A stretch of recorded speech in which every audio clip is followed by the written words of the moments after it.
माहिती होईल. अहो जेणेकरून तुमचं आयुष्य थोडकं हे सुंदर जगता आलं पाहिजे.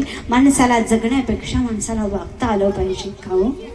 तर आयुष्यामध्ये माणूस म्हणून जन्माला आलाय तर माणसासारखं वागलं पाहिजे. जीवन माणसाला कसं जगलं पाहिजे तर पाकळ्यांचं मरणं म्हणजे फुलांचं मरणं आणि मरतानाही सुगंध देणं हेच खरं जीवन जगणं.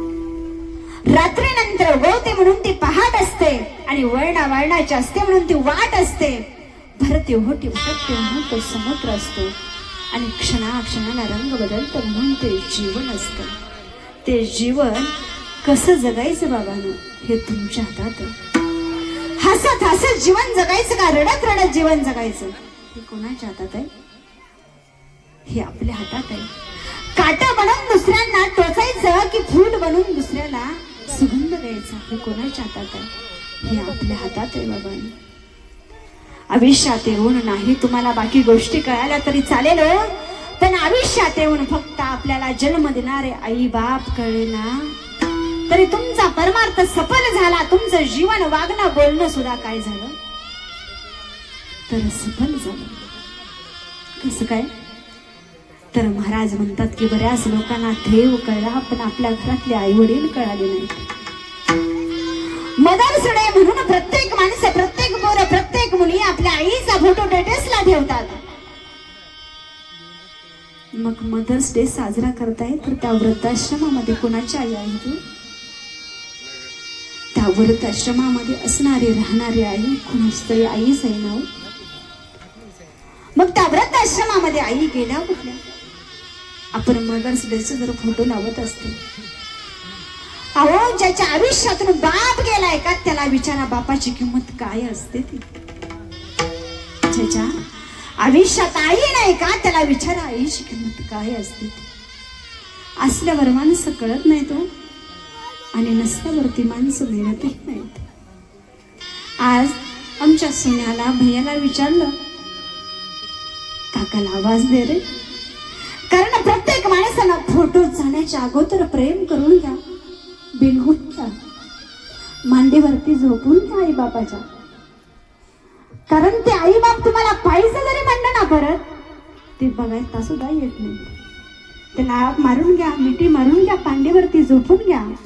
आज त्या सोन्याला म्हटलं भैयाला म्हटलं आज मावशीला म्हटलं आजीला म्हटलं आई आजी लेकराला आवाज दे ग. आजी आवाज देईन आज. माझा राजू गेला म्हणून माजुराला चांगला होता म्हणून. मावशीला म्हटलं मावशी आवाज दे ग काकाला. आम्ही सांगितलं म्हणून मावशी माझी आवाजही देईल पण त्या फोटोतले काका आज ओ म्हणणार आहेत का. आज सोन्याला म्हटलं ना बापाला आवाज दे तो पप्पा म्हणून आवाजही देईल. पण एक सांगू त्या फोटोतला बाप त्या बाळाला आशीर्वाद देणार नाही. नव्हे तर त्या फोटोतला बाप त्याला कळकळून मिठी मारणार नाही. त्याला मांडीवरती घेणार नाही आणि त्याला आशीर्वाद देणार नाही.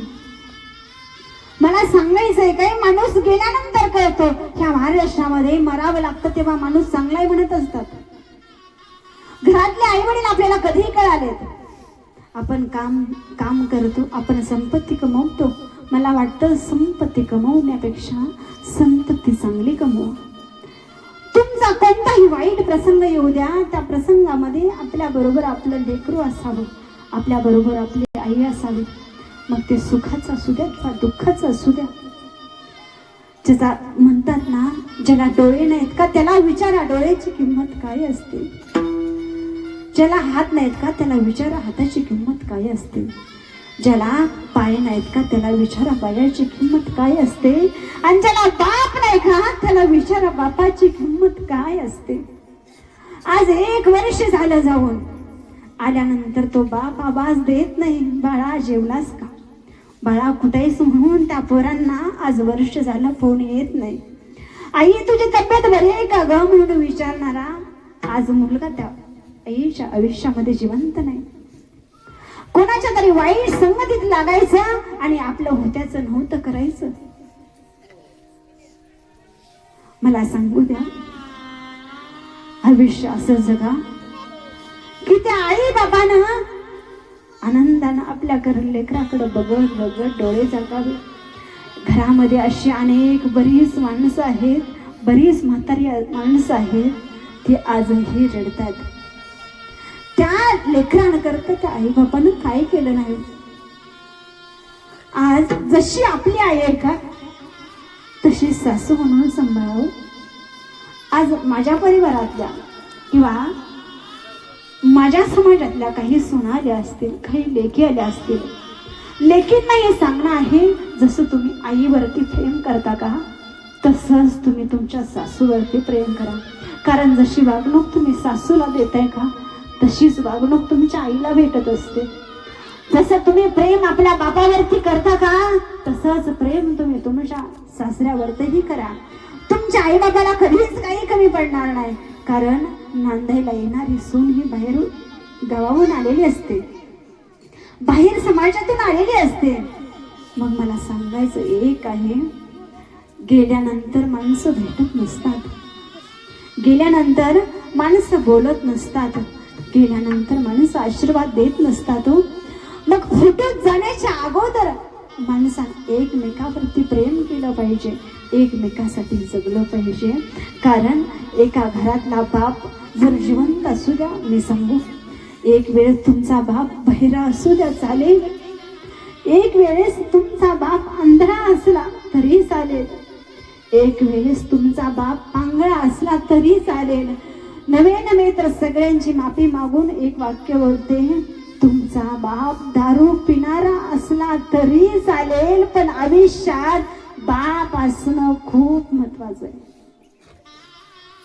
आयुष्यामध्ये बाप असणं खूप महत्वाचं आहे. का बरं? अहो तो म्हातारा बाप, म्हातारी माणसं झाल्यानंतर माणसं म्हणतात म्हातारी म्हणजे ज्येष्ठ म्हणजे वेस्ट असतात.